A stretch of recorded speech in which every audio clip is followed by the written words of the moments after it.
Imagine waking up one day to find yourself in an entirely different world, not as a grown adult but as a young child in a noble family. This is the fate that befalls a Japanese salaryman who suddenly finds himself inhabiting the body of a 5-year-old boy named Wendelin von Benno Baumeister. The scene unfolds during a grand event, the wedding of his eldest brother, Kurt, to his bride, Amelie. Despite their noble status, Wendelin quickly discovers that the Baumeisters are far from wealthy. Their entire fortune is a modest knight's domain of farmland, destined to be inherited by Kurt. Wendelin, as the youngest of 8 brothers, faces a grim reality. His future offers no inheritance, as his siblings have either married into other families or found roles in government or the military. In this unexpected life, Wendelin stumbles upon an old tome of magic in his father's library. His curiosity leads to a startling revelation. He possesses the ability to wield magic. This newfound power sets him apart in a world where magic is a rare and precious gift. One day, while gathering firewood in the nearby enchanted forest, Wendelin encounters Alfred Rainford, a mysterious sorcerer who recognizes the boy's magical potential. After saving Wendelin from a wild boar, Alfred offers to teach him the secrets of magic. However, Wendelin quickly learns the dangers that come with power. If his abilities become known, he could surpass Kurt and threaten the family hierarchy, risking his own life in the process. Alfred becomes Wendelin's mentor, guiding him through rigorous magical training. Yet, Alfred harbors a dark secret. He is a whispering dead, a sentient undead entity, doomed to roam the world until he can pass on his knowledge. As Alfred's health deteriorates, Wendelin learns holy magic to grant Alfred peace, ending his tormented existence. Years pass, and Wendelin, now a young man, decides to forge his own path as an adventurer. He enrolls in the prestigious Adventurers Academy, where his extraordinary magical prowess isolates him from his peers. Despite his best efforts, he struggles to make friends, seen as too powerful and unapproachable. This changes when 3 fellow students, Erwin,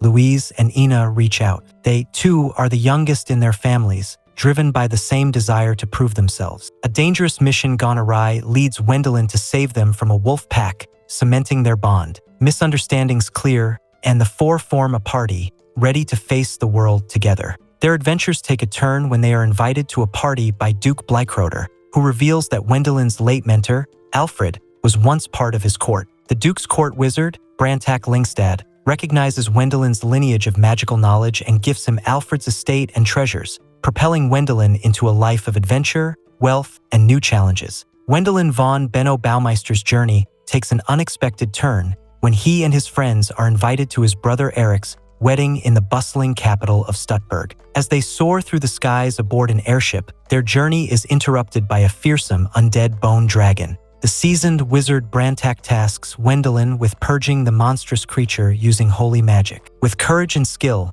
Wendelin defeats the dragon, claiming its valuable bones and crystal heart. Upon their arrival in Stuttgart, Wendelin and his companions are hosted by Brantak's merchant friend, Ariterio Merkin. However, Wendelin's heroics have not gone unnoticed. The king summons him and bestows upon him the prestigious Twin Dragon Medal, elevating Wendelin to the noble rank of baronet, an honor that makes him a noble of the robe. This newfound status stirs unease in Eric, as it separates Wendelin from their family, positioning him as the head of a new noble lineage. In the royal court, a heated debate erupts over how much Wendelin should be compensated for the dragon's remains. Ariterio explains the complex political dynamics at play. Cardinal Hohenheim desires Wendelin's allegiance to the church, Lord Marshal Edgar eyes him for the military, and Lord Commissioner Ruckner aims to economize. Ultimately, Wendelin receives a handsome sum of 150,000 gold. At Eric's wedding, the Baumeister family's modest means become apparent, leaving them unable to afford appropriate gifts, much to the embarrassment of their lord, Duke Bleichroder.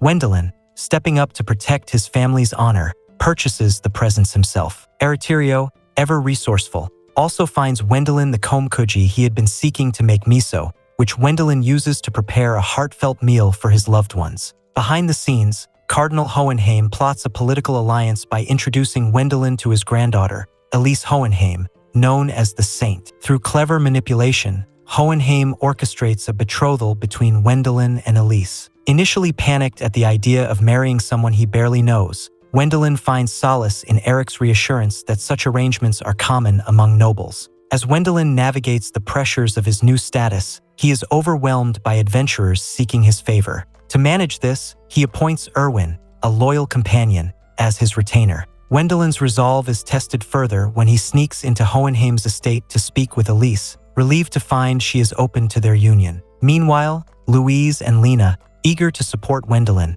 declare their intentions to become his mistresses, adding a layer of complexity to his burgeoning noble life. During a dinner with Elise, Wendelin chooses a simple yet meaningful engagement ring made from a magic-storing crystal, perfect for Elise's healing powers. Their bond deepens as Wendelin confides in her about his insecurities, while Elise starts to develop feelings for him. As the kingdom calls upon Wendelin and Brantak to slay the ancient dragon Gregorland for the expansion of farmland, the stakes rise once more. Accompanied by the robust court wizard Klimt Christoph von Armstrong, they set out on this perilous mission. Meanwhile, Erwin, Louise, Lena, and Elise organize defenses to guard against the surge of monsters that the dragon's demise could incite. Wendelin and Armstrong successfully defeat Gregorland, but the victory comes at a cost. A fierce battle ensues against the encroaching monsters, with Wendelin and his friends fighting valiantly. Elise, witnessing Wendelin's bravery despite his fears, finds reassurance in his character.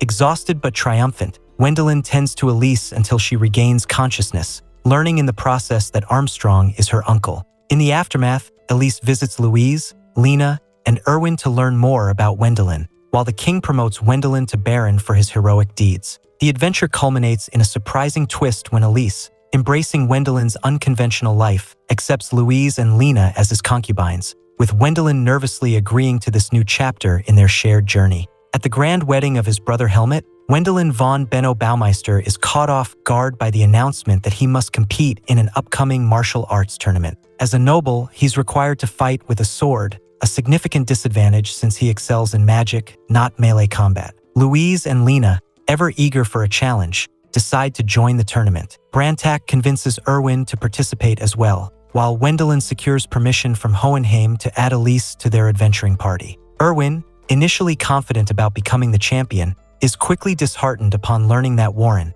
the formidable commander of the Royal Knights and reigning champion, is entering the tournament again. Frustrated by his perceived lack of worth, Erwin snaps at Louise and Lena. However, his perspective shifts when he discovers Elise has been training hard, viewing her lack of physical prowess as a liability. Realizing that everyone has their own struggles, Erwin apologizes for his earlier outburst. The tournament begins, and Wendelin finds himself pitted against Warren in the preliminary matches, losing almost instantly. Louise makes it to the semifinals before being defeated. Lena faces off against Rodrich, a tenacious spear user who is annoyingly persistent about being hired by Wendelin, but she ultimately loses. Erwin's turn to face Warren fills him with anxiety. He fears that losing might cost him his place in their group. However, Louise offers him a meal Wendelin prepared, symbolizing that Wendelin values him beyond his combat abilities. Though it's implied Erwin loses, Warren is impressed and agrees to train him until he turns 15 and becomes a full-time adventurer.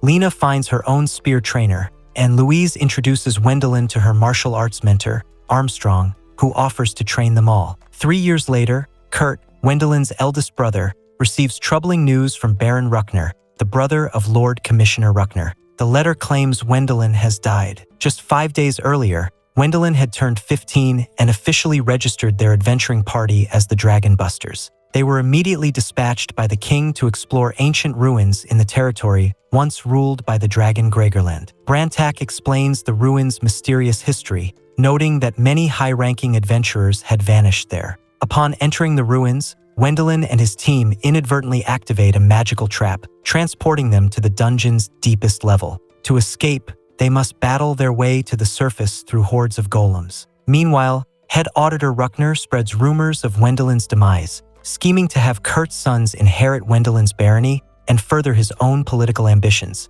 The journey through the ruins is grueling, and as the 5th day of climbing approaches, Elise shares her hope that they survive, confessing she would regret not having married Wendelin. Their ordeal reaches a climax when they face a dragon golem with nearly indestructible mithril scales. Brantak, drained of his magical reserves, collapses. In a moment of desperation, Elise grants Wendelin the power of miracles light through a kiss, empowering him to defeat the dragon. As they emerge victorious, Brantak reveals that the ruins were the work of Count Ichelberg, an ancient mage renowned for creating magical artifacts. The team also discovers a hidden treasure, a vast library and a hangar filled with ancient airships, artifacts of immeasurable value. Finally, Erwin opens the hangar doors and sunlight floods in, marking their ascent to the surface and the end of their harrowing adventure. Following their triumphant escape from the ancient ruins, the Dragon Busters receive a hefty reward of 10 million gold from the king for the treasures they uncovered. Flush with success, Wendelin decides to move their base to Brachberg, aiming to solidify their adventuring careers. However,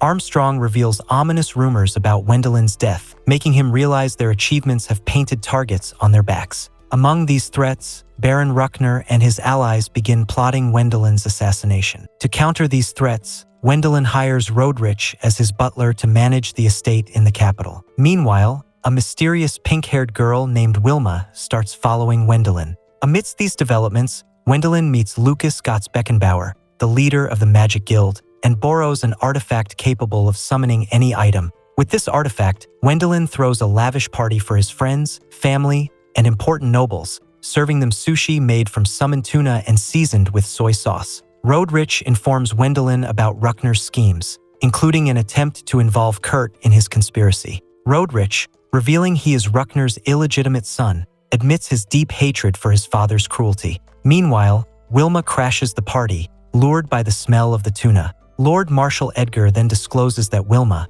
his adopted daughter, suffers from hero syndrome, a condition that enhances her muscles, giving her an insatiable appetite. Edgar offers Wilma as Wendelin's bodyguard or even a potential wife. As new threats loom, Duke Bleichroder asks Wendelin to take on a task hunting monsters. In a sinister twist, Kurt receives fake news of Wendelin's death and rejoices at the thought of inheriting his brother's wealth. His joy is short-lived as Wendelin and his friends teleport outside, revealing Wendelin's survival and strength. Brantak enlightens Sir Artur, Wendelin's father, about the zombified remains of the expedition army, including Alfred Rainford. These zombies, residing on their land, entitle Artur to 30% of any profits from their materials. However, Kurt's greed surfaces as he demands 50% and insists on leaving the zombies and their belongings in the forest, foregoing proper funerals. This starkly contrasts with the villagers' and servants' preference for Wendelin, whom they wish to inherit the lordship. Wendelin, with his friends,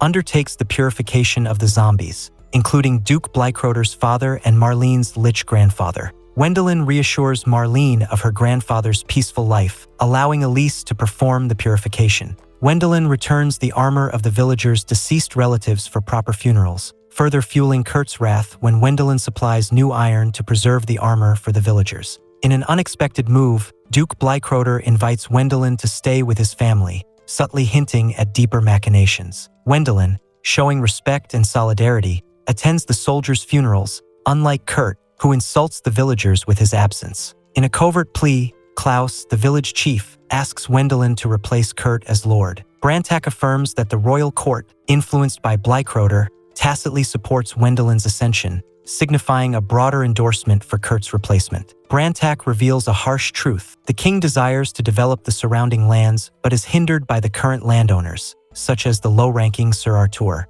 To bypass this, the royal court has been secretly manipulating Kurt, Wendelin's older brother, into madness, hoping to remove him as heir once he breaks. Wendelin, aware of the cruel strategy, refuses to be a pawn in their plan, unwilling to disinherit his nephews. Klaus, the village chief, warns Brantak to be cautious of Amelie, Kurt's wife, who is fiercely protective of her sons. As Wendelin digs deeper, he uncovers a sinister plot. Once he becomes lord, Kurt is to be assassinated to prevent future disruptions. Wendelin tries to propose a compromise that allows Kurt to remain lord while he develops the land, but Kurt, consumed by jealousy, rejects it outright. Seeing no other option, Wendelin resolves to take on the lordship, but with a vow to thwart the court's deadly designs by ensuring no one dies as a result. To stabilize the region, Wendelin opens a bazaar to provide better resources for the villagers and bribes Kurt's allies with advanced training, breaking their dependence on Kurt. He buys a house in the capital for Amelie and his nephews,